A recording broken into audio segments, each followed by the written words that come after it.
Bonjour tout le monde. Me voilà aujourd'hui. Ça faisait un petit moment que j'étais pas venue vous faire un petit point astrologique et je profite de ce week-end, de samedi 14 octobre, où on va avoir une nouvelle lune qui va se former sur le signe de la Balance, et une nouvelle lune qui va être un peu spéciale. Et ça va être pour moi l'occasion de vous parler un peu du système des éclipses, puisque cette nouvelle lune en Balance et ce qu'on appelle une nouvelle lune éclipse. Et je vais vous expliquer un peu ce que c'est, les conséquences que ça peut avoir et ce sur quoi ça peut vous faire réfléchir. J'y viendrai un peu après. En cours de vidéo, je vous expliquerai un peu les erreurs peut-être ou les choses à dépasser en tout cas dans cette idée de nouvelle lune éclipse sur l'axe Bélier-Balance. Voilà, donc c'est un bon petit programme. Écoutez, donc je vous propose qu'on se plonge tout de suite dans le thème de cette nouvelle lune, que je vous mettrai ici comme d'habitude. Alors, elle va se former samedi 14, donc là, très vite, hein, dans 3 jours, à 19h56, heure de Paris. Alors, comme vous le savez, notre soleil est rentré dans le signe de la Balance depuis le 23 septembre. Donc, ce qu'il faut que vous ayez en tête avec un soleil qui traverse ce signe de la Balance, c'est le premier signe collectif. Après les 6 premiers signes du Bélier jusqu'à la Vierge, qui sont ce qu'on appelle des signes individuels, qui sont là pour travailler progressivement l'individu, avec la Balance, on plonge dans le collectif, dans les relations. Donc s'il y a bien un signe qui est relationnel, c'est ce joli signe de la Balance. Donc un soleil en Balance, tout de suite, ce qu'il faut que vous sentiez ou que vous ayez en tête, en tout cas dans les énergies du moment, depuis le 23 septembre, c'est une histoire de collectivité, de relation. C'est surtout ça qui est important. Et de trouver une harmonie et un équilibre dans ces relations. Ça va être vraiment la grosse valeur de la Balance. C'est cette idée de tact, de diplomatie, d'équilibre et de justesse dans les relations avec les autres. C'est le premier, si vous voulez, des signes collectifs. Donc, hop, l'individu plonge dans le collectif et tout de suite essaie de nouer des relations.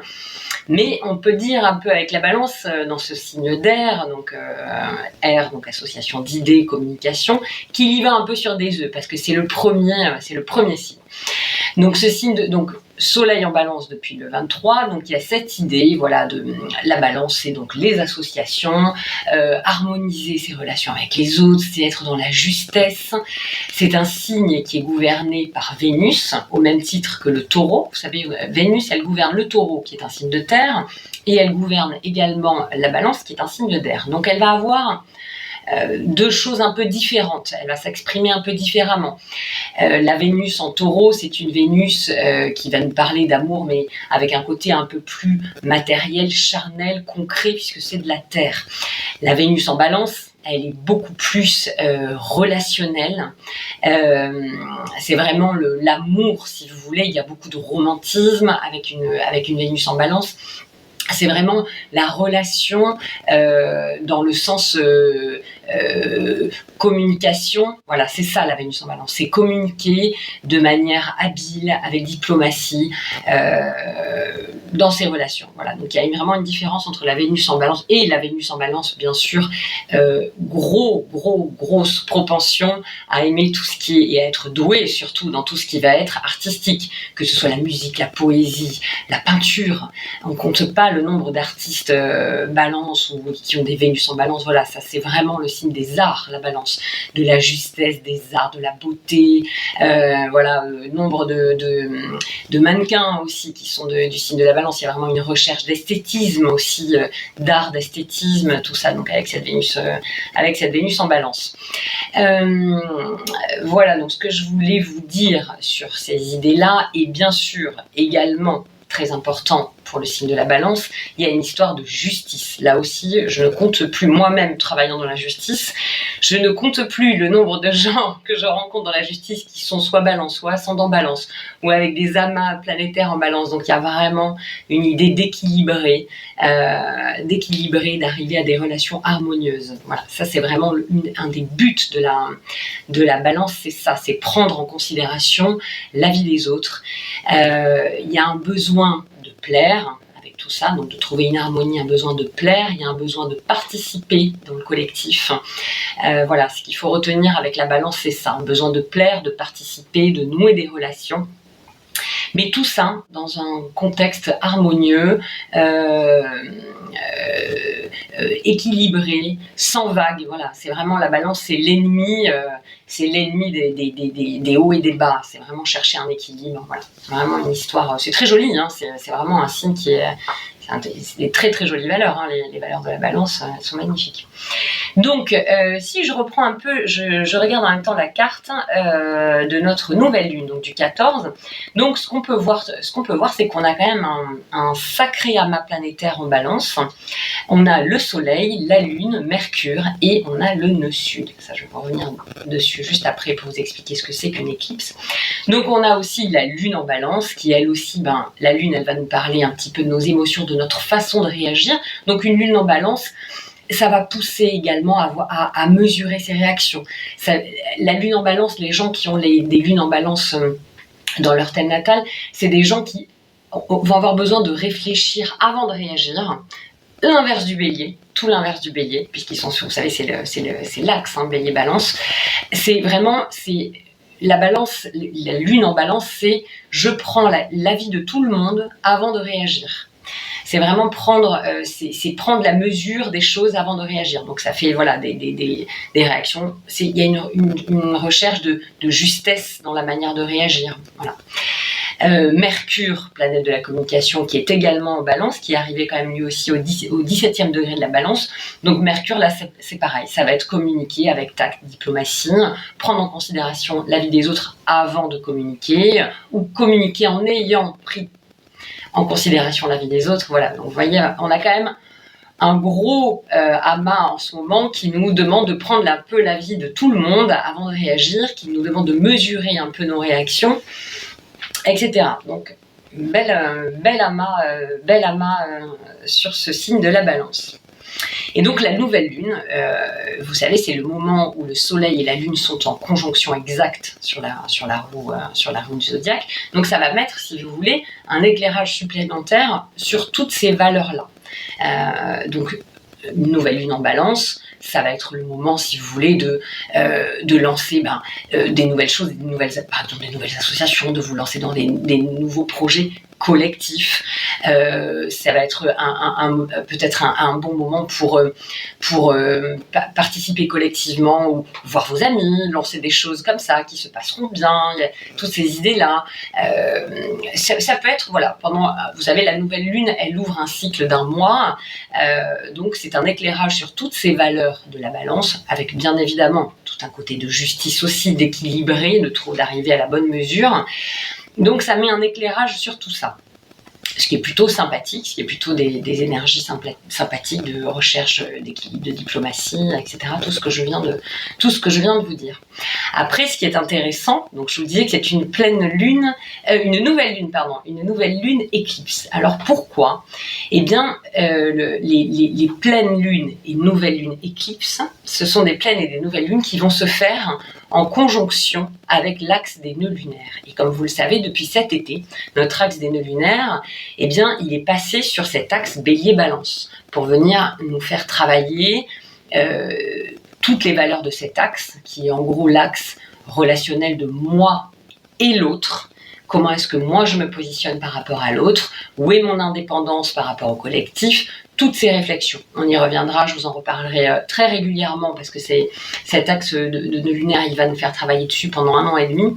Et là, donc cette nouvelle lune qui va se faire en conjonction du coup au nœud sud en balance, c'est vraiment une étape extrêmement importante. C'est pour ça que je voulais vous faire une vidéo dessus. Étape extrêmement importante dans ce système des nœuds lunaires sur l'axe bélier-balance. Pourquoi ? Eh bien parce que le soleil, la lune et Mercure en plus, tout ça, ça va se retrouver en conjonction avec notre nœud sud, qui est lui à 24 degrés de la balance. Donc tout ça va se retrouver en conjonction pour nous faire travailler encore plus profondément ces valeurs de la balance. Avec le nœud sud, vous savez, dans l'axe des nœuds lunaires, le nœud sud, on appelle ça, le nœud sud, ça pourrait être considéré comme une régression et le nœud nord comme une évolution. Le nœud sud, si vous voulez, ça représente ce qu'il y a besoin d'être, ça représente ce que l'on connaît déjà et qui est un peu, si vous voulez, une valeur, ce qu'on peut appeler une valeur refuge, ce qu'on peut avoir tendance à utiliser parce qu'on le connaît. C'est des systèmes de fonctionnement ou de réaction qui nous sont habituels, mais qui justement ne nous font pas évoluer. Et l'idée de ces axes des nœuds, c'est de pointer, de tendre vers le nœud nord qui lui représente le point d'évolution.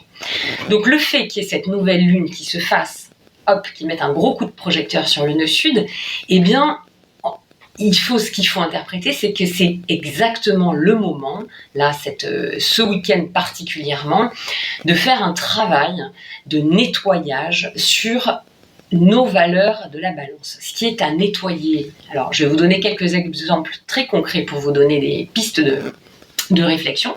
Si vous avez envie de commencer en tout cas des réflexions ce week-end ou dans les jours qui viennent sur les thèmes que je vais vous indiquer, eh ben allez-y parce que les énergies vont vous y pousser. Il y aura peut-être même des événements qui vous pousseront à entamer des réflexions là-dessus. En tout cas, une nouvelle lune éclipse comme ça au nœud sud, c'est toujours, il faut vraiment le prendre comme une étape à franchir. C'est une occasion de franchir une étape. C'est un espèce de cap à passer en fait. C'est vraiment un moment qui peut être très intéressant pour mettre des pierres. Les premières pierres pour modifier des choses. Donc sur les thèmes, je vous les ai listés, je vais vous les lire pour être sûr de ne pas passer à côté parce que je trouve que c'est important. C'est aussi, voilà, je vous avais mis aussi, c'est important, c'est aussi cette nouvelle lune en conjonction sur le nœud sud, c'est aussi le moment de terminer des choses, de boucler des dossiers sur des thèmes en valeur balance, donc nos relations, les relations qu'on peut avoir avec les autres. Alors, c'est pas forcément que des relations amoureuses, pas du tout. La balance, c'est les relations qu'on peut avoir avec tout le monde. Ça peut être vos relations amicales, professionnelles, de voisinage, toutes les relations sur lesquelles il y a une idée de... Il y a aussi ça avec la balance que je vous ai pas dit, une histoire de contrat, que ce soit des contrats qui soient réels ou des contrats qui soient induits ou qui soient inconscients. C'est-à-dire que vous avez l'habitude, un espèce de contrat tacite, vous avez l'habitude avec un tel de travailler de telle façon, d'avoir ce genre de positionnement. Ah, c'est peut-être le moment d'essayer de réviser un peu tout ça. En tout cas, c'est ça que je voulais vous dire. Donc, les thèmes, à mon sens, qui sont intéressants à travailler là ce week-end sous cette éclipse, c'est la recherche de facilité.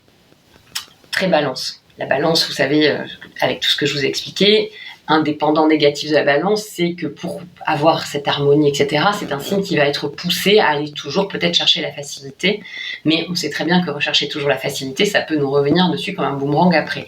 Donc ça peut être un thème de réflexion sous ces auspices de nouvelle lune éclipse, tout ce qui a trait à l'indécision, parce que ça aussi c'est vraiment quelque chose, une valeur balance qui est à nettoyer, le côté un peu indécis, à vouloir toujours prendre l'avis des uns et des autres pour ne pas froisser, etc. Eh bien ça peut pousser le système de balance à avoir de la difficulté à se décider, qui est tout l'inverse du bélier, qui lui, c'est lui qui décide. Vous voyez, donc c'est les idées de cet axe. Donc, recherche de facilité, travailler aussi sur les idées d'indécision, sur la crainte de déplaire. Ça, c'est un des gros travail, un gros axe de développement de la balance. Elle a tellement besoin de plaire, etc., la balance, et le pendant négatif, c'est qu'elle a une grosse crainte de déplaire. Donc, il peut l'amener peut-être à brider, en tout cas, parfois une individualité. Donc il y a cet axe de réflexion aussi sur où est-ce que j'ai peur de déplaire et où est-ce que ça peut brider mon individualité. Ça peut être aussi le quatrième point de réflexion, c'est s'identifier avec l'entourage au lieu de vivre sa propre individualité. Voilà. Tout ça, ce sont des valeurs qui peuvent largement se travailler, ou en tout cas vous pouvez largement entamer une réflexion sur ces thèmes-là ce week-end, sous ces idées d'éclipse. Et ça, je trouvais que c'était hyper important de vous le dire parce que c'est des thèmes qui sont assez récurrents, qui peuvent en tout cas amener pas mal de questionnements. Je pense que c'est des thèmes qui sont assez courants. Je le vois souvent dans les consultations ou tout simplement dans les discussions avec des amis. Voilà, ce rapport de moi et les autres, où est-ce que s'arrête ma liberté, où est-ce que je suis trop à essayer de me modeler par rapport aux autres, et où est-ce que du coup mon individualité, je n'ose pas l'affirmer. Voilà, donc c'est tout ça, toutes ces valeurs-là. Il y a un gros coup de projecteur ce week-end avec cette nouvelle lune. Ce que je voulais vous dire de plus sur cette nouvelle lune, et qui vient à mon sens rajouter une idée là-dessus, c'est qu'est-ce qu'elle reçoit du coup, cette nouvelle lune, comme aspect. Elle reçoit un carré de Pluton. Le carré de Pluton, vous savez, c'est toujours cette planète qui est aussi, on l'appelle aussi le justicier, hein, c'est aussi une planète de justice. En tout cas, c'est vraiment la remise en question. Pluton, c'est sortir tout ce qui n'est pas essentiel. Et le fait, si vous voulez, qu'il y ait un carré, que Pluton, qui est à 27 degrés du Capricorne, envoie un carré sur cette nouvelle lune, eh bien, ça vient pousser encore plus la réflexion. Attendez, j'ai le thème qui vient de s'échapper. Voilà, ça vient pousser encore plus cette réflexion de qu'est-ce qui est essentiel à moi dans ces valeurs de balance, qu'est-ce qu'il faut que je nettoie. Il y a une sorte de nettoyage avec Pluton. Donc, voilà, ça vient renforcer cette idée qu'il y a des choses à nettoyer, à faire ressortir. C'est peut-être le moment d'avoir des discussions avec les uns les autres sur ce genre de sujet. En tout cas, c'est le bon moment. Mercure étant en plus la planète de la communication étant elle-même en balance, il y a quand même une capacité à faire preuve de diplomatie. Donc n'hésitez pas à faire sortir ce genre de sujet. En tout cas, c'est peut-être le bon moment. Voilà ce que je voulais vous dire. Et donc comme je vous le disais en début de vidéo, la planète qui maîtrise la balance, c'est notre planète Vénus. Et Vénus actuellement, après son long passage sur le Lion tout cet été, elle se retrouve au moment de notre nouvelle lune à 5 degrés de la Vierge. Donc alors là, c'est un changement d'ambiance qui est complètement différente. Une Vénus en Lion, elle était extrêmement flamboyante, passionnelle, etc. Là, elle vient de passer sur le signe de la Vierge, qui est l'opposé de la passion. La Vierge, ce signe dont je vous ai parlé assez récemment, qui est justement beaucoup plus dans la mesure, qui est très concret, très logique, qui recherche, lui, pour le coup, tout l'inverse de la passion, qui recherche à mettre des choses concrètes, logiques, qui fonctionnent sur tout ça. Donc, Vénus, elle n'est pas spécialement bien. Elle est en chute dans le signe de la Vierge, parce que justement, elle le trouve un peu trop étriqué. Vénus, c'est les belles valeurs, etc. Et dans ce signe de la Vierge, elle se trouve un petit peu, elle était mieux en Lion, et elle sera bien mieux quand elle passera ensuite sur le signe de la Balance. Elle est un petit peu étriquée, la Vénus en Vierge, parce que elle est un peu plus craintive.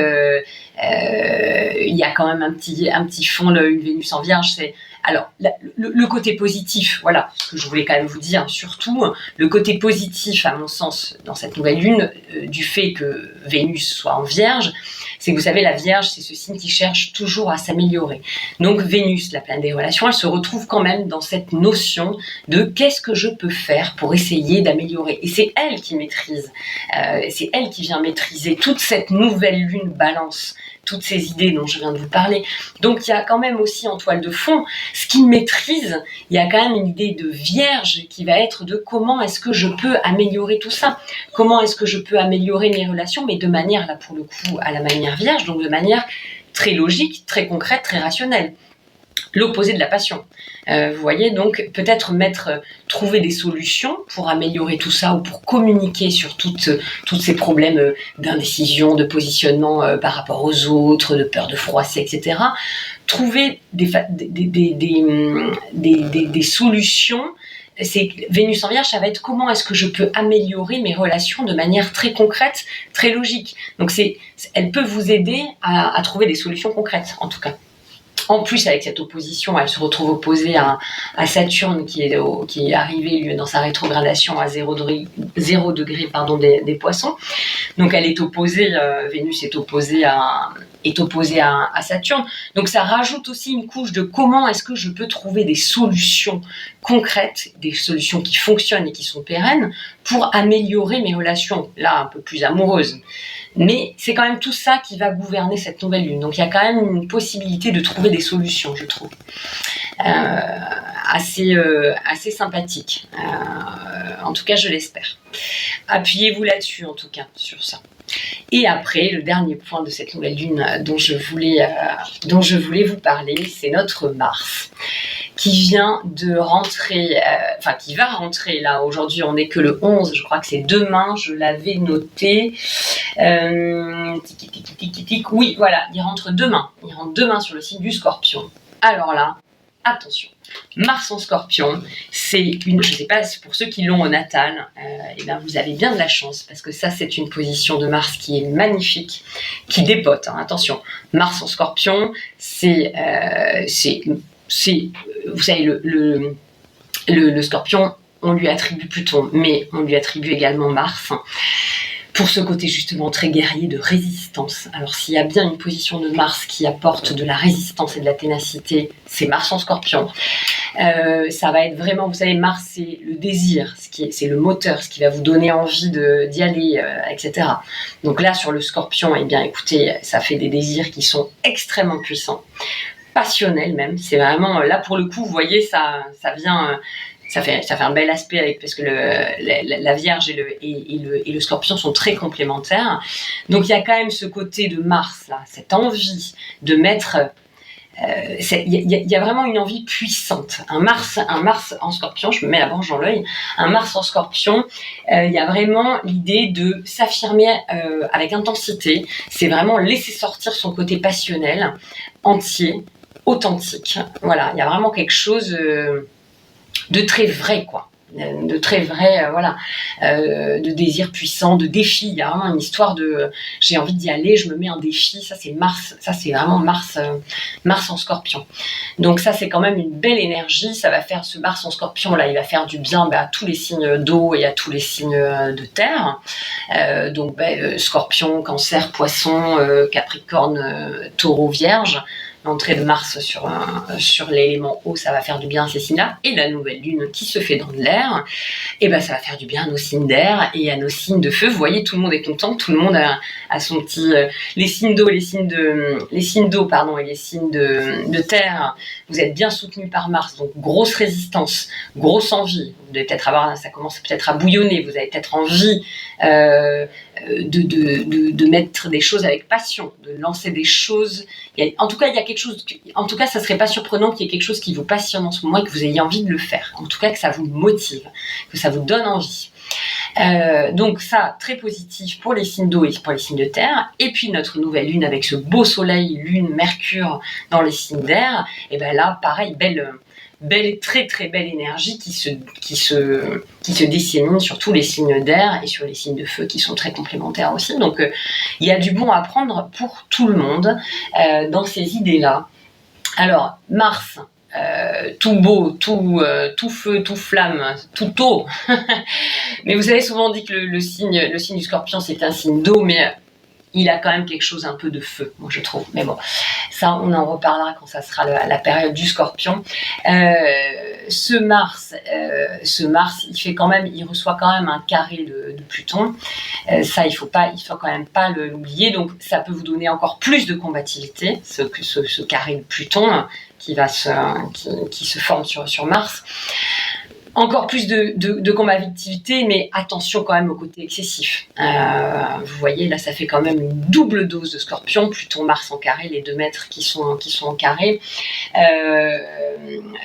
Qu'est-ce que je vous ai mis? Attention, voilà, aux réactions excessives.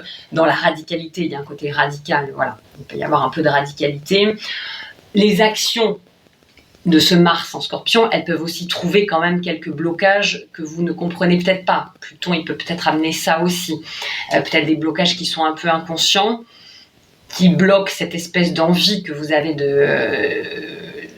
de vous lancer. Mars en Scorpion, c'est quand même un désir de mettre en place quelque chose qui vous passionne, voilà, il y a quand même cette idée-là. En tout cas, il y a quelque chose de très puissant. Mais il y a peut-être quelques résistances avec ce carré de Pluton. À vous d'en prendre conscience. C'est le travail de Pluton, c'est de prendre conscience des blocages que vous pouvez avoir par rapport à ça pour les dissoudre. C'est le travail de Pluton. Mais par contre, Mars, il est bien soutenu par Saturne qui est au tout début du Poisson. Donc, ce désir, en tout cas, cette envie, en tout cas, eh bien, écoutez, sachez qu'elle peut être pérenne. En tout cas, il y a un bel aspect de construction et de pérennité qui est reçu de Saturne. Donc, écoutez-moi un peu ce Mars en Scorpion, surtout si vous êtes Scorpion ou si vous avez un thème marqué par le Scorpion, ou si vous avez un angle de thème qui est pas loin, etc. Parce que je pense que c'est important. Voilà ce que je voulais vous dire là-dessus. Je voulais quand même conclure. Dans ces périodes un peu compliquées qu'on connaît tous depuis quelques jours, j'ai été regarder vous savez, ce que j'aime toujours là, les symboles sabiens. Le symbole sabian qui correspond à 21 degrés de la balance, puisque c'est sur ce degré-là que se forme la nouvelle lune. Et j'ai trouvé que c'était joli, ça ouvre une belle réflexion et je vais terminer là-dessus. Surtout avec tout ce qui se passe en ce moment. Donc le symbole Sabian qui avait été canalisé, l'image, en tout cas c'est une plage qui est envahie par une foule le dimanche.